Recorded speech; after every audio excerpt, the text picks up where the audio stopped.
नमस्कार दोस्तों, true horror mystery channel में आपका बहुत बहुत स्वागत है। और आज मैं लेकर आया हूँ कुछ मिस्टीरियस स्टोरीज जिन्हें सुनकर आप रोमांचित होटेंगे। मेरा नाम सेलेस्टियल है। यह बात लगभग 2 साल पहले की है, जब मेरी बहन घर पर अकेली थी और मेरी मम्मी अपने ऑफिस गई हुई थी। मैं उस वक्त स्कूल में था। मैं स्कूल के बाद अपने घर लौटा, लगभग 1 बजा होगा। तब मैं अपनी बहन से बात कर ही रहा था कि उसने बातों ही बातों में मुझे बताया कि मम्मी घर पर आई थी। मुझे यह सुनकर बहुत अजीब लगा, क्योंकि उस वक्त तो मम्मी को अपने ऑफिस में होना चाहिए था, और अगर मेरी मम्मी लंच टाइम में भी घर पर आई होती तो उन्हें घर पर आने जाने में काफी समय लग जाता, क्योंकि उनका ऑफिस घर से काफी दूरी पर था। पर सुबह वह मुझसे कह कर गई थी कि आज उनकी एक खास अपॉइंटमेंट भी है। तो मैंने अपनी सिस्टर से पूछा कि क्या मम्मी कुछ कह भी रही थी, तो मेरी सिस्टर ने बताया कि वह उस वक्त ऊपर के कमरे में थी। जब उसने दरवाजे के ताले खुलने की आवाज सुनी, वह दौड़ी हुई सीढ़ियों से नीचे आई और देखा कि मेरी मम्मी के पास जो कोट था वह उसे टांग रही थी। जानकारी के लिए बता दूं, हमारे घर की सीढ़ियां मेन दरवाजे के बिल्कुल सामने है। मम्मी ने बिना कुछ कहे मेरी बहन की तरफ देखा, तो मेरी बहन ने सोचा कि अरे यह तो मम्मी है, और ज्यादा कुछ सोचे बिना अपने कमरे में वापस चली गई। पर उसने मम्मी के वापस जाने की कोई आवाज नहीं सुनी। जब मेरी बहन ने मुझे यह बात बताई, मैं उस वक्त बहुत ज्यादा हैरान हो गया था, क्योंकि जब भी मम्मी घर पर आती हैं तो वह कुछ ना कुछ जरूर कहती थी, जैसे कि हाय। मैंने तब भी फोन उठाया और अपनी मम्मी का नंबर डायल किया और उनसे पूछा कि क्या वह कुछ देर पहले घर पर आई थी। पर उनका जवाब सुनकर मैं हैरान हो गया, क्योंकि उन्होंने बताया कि वो आखिरी बार सुबह ही घर से बाहर निकली थी। हमें आज तक यह नहीं पता चल सका कि उस समय मेरी सिस्टर ने किसको देखा था। यह आज भी हमारे लिए एक रहस्य बना हुआ है। लेकिन इस डर की वजह से मैं 2 हफ्ते तक घर पे बिल्कुल भी अकेला नहीं रहा। मेरा नाम कैनी है। मैंने अपने हस्बैंड के लिए उनके 30th बर्थडे पर एक वॉच खरीदी, जिसमें उनका नाम लिखा हुआ था। पर कुछ समय बाद, उस बात को ज्यादा समय भी नहीं हुआ था कि वह घड़ी घर में ही कहीं गुम हो गई। हम सभी लोगों ने उस घड़ी को घर के चारों ओर ढूंढा, पर वह हमें कहीं भी नहीं मिली।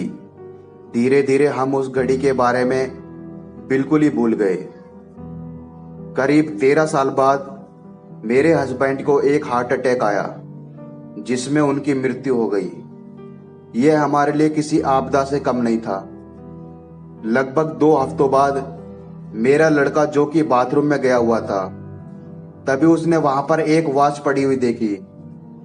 वह उसे देखकर बहुत ज्यादा हैरान हो गया और उसको मेरे पास लाया। मैंने ध्यान से देखा तो यह वही घड़ी थी जो कि मैंने अपने हस्बैंड को उनके बर्थडे पर गिफ्ट की थी। लेकिन इतने सालों बाद अचानक यह कहां से मिल गई। मेरे बाथरूम में एक अलमारी भी नहीं है, सिर्फ शावर और बाथटब भी है, तो वह घड़ी कहीं भी छुप नहीं सकती थी। इतने सालों बाद तक वह कहां हो सकती थी? वह वहां तक कैसे पहुंच गई? यह मेरे लिए आज तक एक रहस्य बना हुआ है। पर मैं उस वॉच को पाकर बहुत ज्यादा खुश थी। मेरा नाम रिचर्ड है। मैं कैलिफोर्निया में रहता हूँ। यह बात लगभग 20 साल पहले की है। मैं एक गैस सर्विस एजेंसी में काम करता था। जानकारी के लिए बता दूं कि मैं सेलिंग करने में बिल्कुल भी अच्छा नहीं हूं, खासकर उन लोगों के लिए जिन पर मुझे विश्वास ना हो। खैर, उस वक्त शाम के 5 बजे होंगे। तभी मैं एक घर पहुंचा। मैंने दरवाजा खटखटाया। दरवाजा खुलने पर वहां एक बूढ़ी महिला निकली। तो मैंने उनको बताया कि किस तरीके से आप हमारी कंपनी से गैस लेकर कुछ डॉलर्स की बचत कर सकती हैं। मैंने उनसे कहा कि मुझको आपका बिल चाहिए ताकि मैं हमारी कंपनी द्वारा दिए जाने वाली सुविधा से आपके पुराने बिल को कंपेयर करके आपको आसानी से समझा सकूं। उस बूढ़ी औरत ने मुझसे कहा कि बेटा मुझे माफ करना, अब मैं यहाँ नहीं रहती हूँ, यह मेरे बेटे का घर है, मुझे उनको बुलाने दो। मैंने विनम्रता से उनकी बातों को मान लिया और लगभग 7 से 10 मिनट तक किसी के आने का वेट करने लगा। पर मुझे हैरानी तब हुई जब कोई भी वहां से बाहर नहीं आया। मुझे लगा कि हो सकता है कि वह मेरे बारे में भूल गई हो, तो मैंने सोचा कि क्यों ना आखिरी बार दरवाजे को खटखटाया जाए। जब मैंने दरवाजे पर खटखटाया तो उस वक्त दरवाजा एक लड़के ने खोला और उसने मुझसे कहा कि मैं आपकी क्या सहायता कर सकता हूं। मैंने उसको वही सारी बातें बताई जो मैंने उस बूढ़ी महिला से कही थी।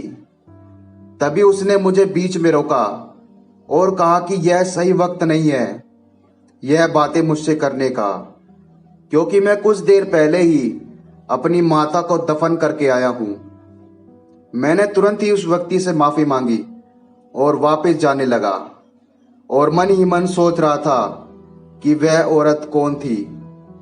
आज तक मुझे उसका कोई भी जवाब नहीं मिला है। दोस्तों, अगर आपको इसी तरह के वीडियोस पसंद है तो मेरे चैनल को लाइक कीजिए, सब्सक्राइब कीजिए, और अगर आप भी किसी खास टॉपिक पर किसी वीडियो को देखना चाहते हैं तो कमेंट में मुझे जरूर बताएं।